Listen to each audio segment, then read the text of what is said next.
एक बार पुनः आप सभी का स्वागत है हमारे YouTube चैनल जिसका नाम है आओ मिलकर पढ़ें। हम शीत युद्ध के बारे में जान रहे थे जो कक्षा 12 की दृष्टि से भी महत्वपूर्ण है। अब शीत युद्ध के बाद दुनिया में क्या स्थिति बनी, अमेरिका का वर्चस्व स्थापित हुआ, तो क्या वर्तमान समय में भी हम कह सकते हैं कि अमेरिका का वर्चस्व अभी भी स्थापित है। और जब शीत युद्ध में दुनिया दो भागों में बंट रही थी, तो भारत किस गुट में शामिल हुआ हुआ या नहीं, इन सभी के बारे में इस वीडियो में आपको जानकारी मिलेगी। आप शुरू से लेकर अंत तक वीडियो को ध्यान से देखिए। आपको हम ये भी बताते चलें कि इस वीडियो को समझने के लिए आपको इससे पहले का वीडियो भी जरूर देखना चाहिए जिसमें शीत युद्ध की स्थितियों के बारे में जिक्र किया गया है। चलिए आरंभ करते हैं। आपकी स्क्रीन में जो व्यक्ति दिखाई दे रहे हैं उनका नाम है मिखाइल गोबार्चेव। मिखाइल गोबार्चेव ने खुलेपन की नीति अपनाई जिसके चलते 1991 में सोवियत संघ का विघटन हो गया। सोवियत संघ के विघटन के साथ ही शीत युद्ध का जो दौर था या शीत युद्ध का जो काल था वो भी समाप्त हो गया। अब मिखाइल गोबार्चेव ने क्या किया, उन्होंने उदारवादी नीति अपनाई, खुले द्वार की नीति अपनाई ये भी कह सकते हैं, और लोकतंत्र को अपने राष्ट्र के अंदर प्रवेश करने दिया। अब जानते हैं कि ये साम्यवादी सरकार क्या हुआ करती थी। साम्यवाद की बात करें तो आपको पता चलेगा कि कार्ल मार्क्स ने समाजवाद की अवधारणा दी थी जिसे लेनिन जैसे एक नेता हुए जिनके द्वारा जमीन पर उतारा गया। 1920 और 30 के आसपास ये हुआ कि लेनिन की मौत के बाद साम्यवादी पार्टी तानाशाही की ओर बढ़ गई, यानी कि वो अब क्या करने लगी, तानाशाह के रूप में अपना राज करने लगी। जनतंत्र का हनन होने लगा। इसके बाद जो अन्य राष्ट्रपति हुए, जैसे हम बात करें खुरुचेव की या ब्रेजनेव की, तो इनके शासनकाल में भी तानाशाही प्रवृत्ति बहुत ज्यादा बढ़ने लगी। जबकि हम सब जानते हैं समाजवाद जो कहता है वो सर्वहारा वर्ग की बात करता है। अब हुआ ये यूं कि जब ये स्थितियां पैदा हुई तो धीरे धीरे धीरे जो राष्ट्रों का संघ था यूएसआर, जिसमें बहुत सारे छोटे छोटे राष्ट्र थे, वो सब दूर छिटकने लगे और वो इस विचारधारा को त्यागने लगे। हालांकि ये बात अलग है, जब सोवियत संघ का विघटन हुआ उसकी एक रात पहले ही मिखाइल गोबार्चेव ने अपने पद से इस्तीफा दे दिया था। ये हम सब जानते हैं शीत युद्ध के दौरान पूरी दुनिया दो भागों में बंट गई थी। कुछ राष्ट्र अमेरिका के साथ थे जबकि कुछ राष्ट्र यूएसएसआर के साथ थे। अब हुआ यूं, जैसे ही शीत युद्ध समाप्त हुआ बाकी संगठनों का अस्तित्व तो समाप्त हो गया, लेकिन एक संगठन जिसका नाम है नाटो, जो 1949 में बना था, वो लगातार बना रहा। उसके द्वारा शांति स्थापित करने के कार्य किए जाने लगे। शीत युद्ध के बाद सोवियत संघ के साथ जो अन्य राष्ट्र थे वो भी इसी संगठन में शामिल हो गए। पोलैंड, हंगरी, रोमानिया, ये हम पहले भी बात कर चुके हैं। अब यूएसए द्वारा नाटो सेना बनाई गई जो विश्व में, पूरी दुनिया में शांति स्थापित करने का कार्य करने लगी। आपकी स्क्रीन में जो दो व्यक्ति दिखाई दे रहे हैं उनमें से जो बाईं ओर हैं वो पिता हैं, जबकि दाईं ओर उनके पुत्र हैं। ये दोनों ही अमेरिका के राष्ट्रपति बने।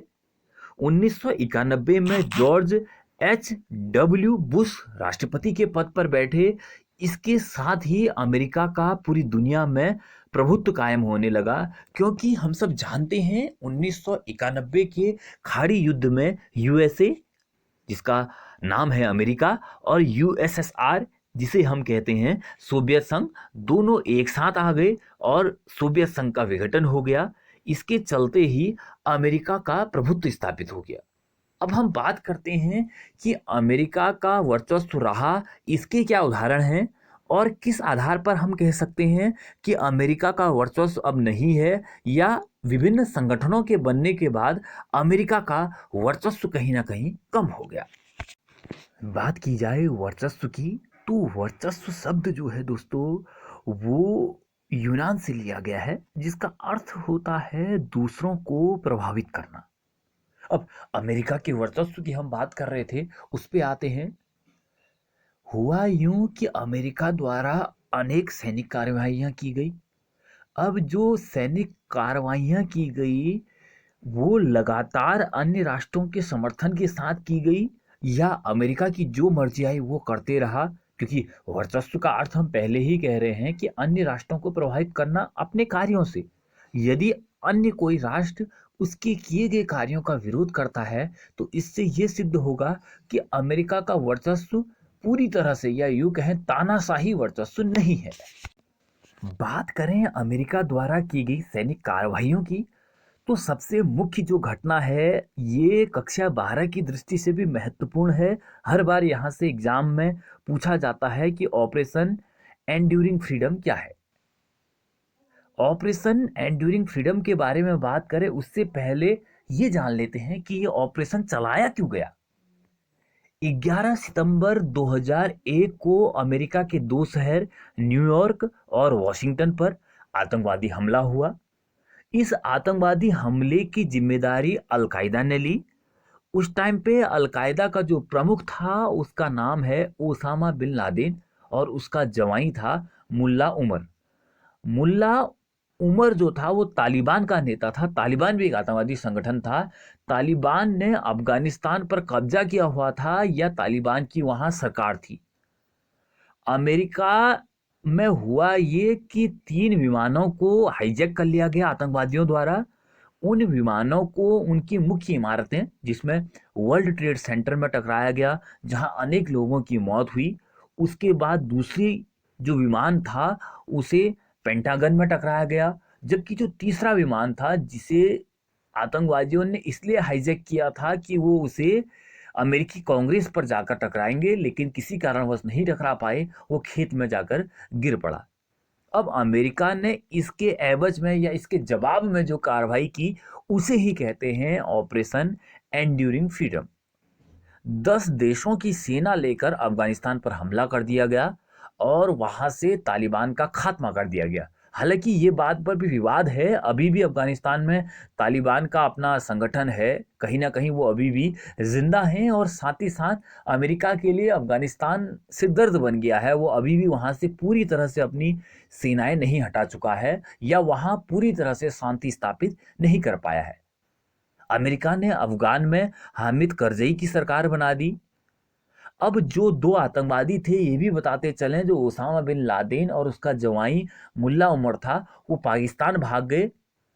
2 मई 2011 को एटनाबाद पाकिस्तान में इन दोनों को भी अमेरिका ने कार्रवाई कर मार गिराया। अमेरिका द्वारा एक और सैनिक कार्रवाई की गई जो विवादों में रही। इराक के राष्ट्रपति सद्दाम हुसैन पर तत्कालीन राष्ट्रपति जो अमेरिका के हैं उन्होंने ये आरोप लगा दिया कि इराक के पास खतरनाक हथियार हैं जो विभिन्न राष्ट्रों के लिए खतरा पैदा कर सकते हैं, और ये भी कहा कि इनके द्वारा आतंकवादियों की सहायता की जा रही है। इसे महासभा और सुरक्षा परिषद में पास कराना चाहा कि मैं इराक पर जो हमला कर रहा हूं वो नैतिक है, लेकिन महासभा में फ्रांस और रूस के राष्ट्रपति पुतिन ने इसका विरोध किया। लेकिन अमेरिका ने बिना पूछे 2003 पर इराक पर हमला कर दिया। अब हुआ यूं कि इराक पर हमला करने के बाद सद्दाम हुसैन को तो मार दिया अमेरिका ने, ना तो वहां से ये पता चल पाया कि वो किसी आतंकवादी की सहायता कर रहे हैं, ना कोई जैविक हथियार मिले, जिसके चलते अमेरिका को कहीं ना कहीं बैकफुट में आना पड़ा। इसके बाद भी कई सैनिक कार्रवाइयां विवादों में रही, जैसे लीबिया। लीबिया के राष्ट्रपति थे गद्दाफी। गद्दाफी के खिलाफ वहीं की जनता में कुछ आंदोलन छिड़ गया। अमेरिका द्वारा गद्दाफी को तो मार दिया गया, लेकिन आंदोलनकारी जिनकी अमेरिका सहायता कर रहा था वो भी नहीं जीते। इससे अमेरिका को फिर एक बार धक्का लगा। और इसके साथ ही सीरिया, सीरिया पे ये हुआ कि बशर अल वहाँ के राष्ट्रपति थे। वहाँ सिया और सुन्नी की लड़ाई चल रही थी। रूस ने अल बशर की सहायता की, तब भी जाके अमेरिका वहाँ जो अटैक करना चाह रहा था तो उसमें सफल नहीं हो पाया। ये सब चीजें ये बताती हैं कि अमेरिका का वर्चस्व है, लेकिन धीरे धीरे स्थितियां बदल रही हैं। आज ये नहीं कहा जा सकता कि अमेरिका जो चाहे वो कर सकता है। धीरे धीरे आगे हम ये भी पढ़ेंगे कि विभिन्न संगठन बने। एशिया के भी विभिन्न संगठन अपने आप को मजबूत करने के लिए राष्ट्रों ने बनाए, जैसे सार्क, दक्षेस भी कहते हैं जिसे, आसियान, कई संगठन हैं, उनके बारे में भी जानेंगे। लेकिन यहाँ पर ये बात ध्यान देने योग्य है कि जो हम प्रभुत्व और वर्चस्व की बात कर रहे हैं या एक ध्रुवीयता की बात कर रहे हैं, वो कहीं ना कहीं धूमिल होती हुई दिखती है। और अमेरिका का वर्चस्व है या तानाशाही है, इस बात से इनकार करना ही पड़ेगा।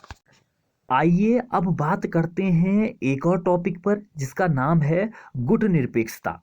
गुट निरपेक्षता कक्षा 12 की एग्जाम की दृष्टि से महत्वपूर्ण टॉपिक है। हालांकि किसी भी एग्जाम में यहाँ से प्रश्न बनते हैं कि पहला सम्मेलन कब हुआ और किस किस ने इस संगठन की स्थापना की। गुट निरपेक्षता का अर्थ देखें तो इसका अर्थ है किसी भी गुट में शामिल ना होना, यानी अलगाववाद की नीति अपनाना, या यूं कहें तटस्थता की नीति अपनाना, या यूं कहें असंलग्नता की नीति अपनाना। शीत युद्ध के दौरान जवाहरलाल नेहरू ने एक अलग मार्ग चुना, जिसे हम गुट निरपेक्षता कह सकते हैं। इसका कारण ये है कि उनका मानना था कि महाशक्तियों से दूर रहो, स्वतंत्र विदेश नीति अपनाओ और विश्व शांति के लिए सहयोग करो। अब बात करते हैं इस संगठन को बनाने में किस किस राष्ट्र का सहयोग रहा।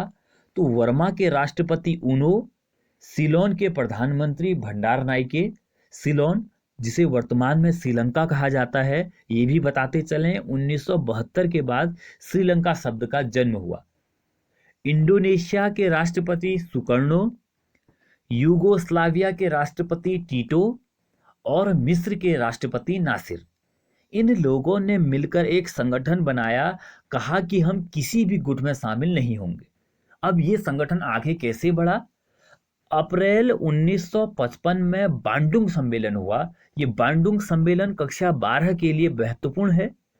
1955 के इस सम्मेलन जो इंडोनेशिया में हुआ, वहां अफ्रीका और एशिया के 29 से ज़्यादा राष्ट्रों ने भाग लिया। हालांकि हम इसे गुट निरपेक्षता सम्मेलन नहीं कह सकते दोस्तों, क्योंकि चीन जो उस वक्त सोवियत संघ का साथ दे रहा था, जापान और पाकिस्तान जो अमेरिका का साथ दे रहे थे, वो भी इस सम्मेलन में आए हुए थे। लेकिन इस सम्मेलन की सफलता हुई क्योंकि इसमें 29 से ज़्यादा राष्ट्रों ने भाग लिया। इसे लेकर सभी जो गुट निरपेक्षता के संस्थापक हैं, उन्हें लगा कि इस ओर बढ़ना चाहिए। ये बात जाकर यूगोस्लाविया की राजधानी बेलग्रेड में 1961 में पहले सम्मेलन के साथ आरंभ हुई। आपको याद रखना है, एग्जाम की दृष्टि से महत्वपूर्ण है। बेलग्रेड 1961 में पहला सम्मेलन किसका? गुट निरपेक्षता का। अब तक इसके 18 सम्मेलन हो चुके हैं। अब बात करते हैं कि क्या गुट निरपेक्षता की प्रासंगिकता है वर्तमान समय में। अब आप इस बिंदु को दो दृष्टि से देख सकते हैं। कई विचारकों का मानना है कि जैसे ही शीत युद्ध समाप्त हुआ तो गुट निरपेक्षता की प्रासंगिकता खत्म हो गई, लेकिन ऐसा नहीं है। भारत आज भी इसी नीति पर चलता है। वो किसी भी संगठन के साथ शामिल नहीं है या किसी भी राष्ट्र के पीछे नहीं है। उसकी अपनी खुद की एक आइडियोलॉजी है। हम ये कह सकते हैं कि गुट निरपेक्षता की प्रासंगिकता तब तक बनी रहेगी जब तक अंतर्राष्ट्रीय स्तर पर शांति, सुरक्षा, सहयोग स्थापित करने की बात होगी, तब तक इसकी प्राथमिकता और प्रासंगिकता रहेगी। भारत आज भी गुट निरपेक्षता के सिद्धांत पर ही चल रहा है। हालांकि कई युद्ध हुए पाकिस्तान के साथ और चीन के साथ भी युद्ध हुआ, तब ऐसी स्थितियां बनी कि भारत शायद अमेरिका की साइड या रूस की साइड झुक रहा है। वर्तमान समय में भी कई लोगों का मानना है कि भारत अमेरिका की ओर झुक गया है। ये सब बातें कहीं ना कहीं उतनी प्रासंगिकता नहीं रखती, क्योंकि बात यह है कि भारत किसी राष्ट्र के पीछे नहीं चलता। उसकी अपनी एक आइडियोलॉजी है जो विश्व और अंतर्राष्ट्रीय स्तर पर शांति, सुरक्षा, सहयोग की बात करता है। तो आज का वीडियो यहीं तक। कक्षा 12 के बच्चों के लिए भी ये महत्वपूर्ण रहेगा और सभी एग्जाम की दृष्टि से जो भी तैयारी कर रहे हैं उन सभी मित्रों के लिए ये हेल्पफुल होगा, यही हम आशा करते हैं। और साथ ही साथ आपसे ये कहेंगे कि वक्त की सबसे अच्छी आदत है, जैसा भी हो गुजर जाता है। और ये वक्त जो कोरोना का संकट लेकर आया है, जल्द ही ये भी बीत जाएगा। तब तक आप स्वस्थ रहें, सुरक्षित रहें और हाँ, मुस्कुराते रहें।